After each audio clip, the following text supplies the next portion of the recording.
ఇది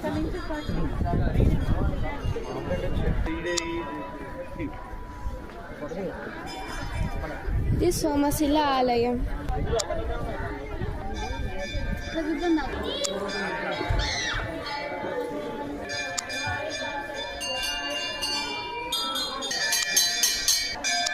ఇది సోమశిల దేవాలయం. ఇది ఆలయం లోపల. ఈ ఆలయంలో మొత్తం 12 జ్యోతిర్లింగాలు ఉన్నాయి. లోపల 8 శివలింగాలు ఉన్నాయి. లోపల 8 శివలింగాలు ఉంటాయి. బయట ఏమో 4 శివలింగాలు.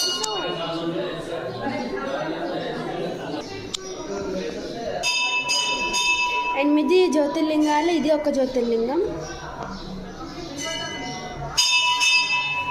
మిగతా 4 జ్యోతిర్లింగాలు బయట ఉంటాయి. లక్ష్మీదేవిది సపరేట్ ఉంటుంది.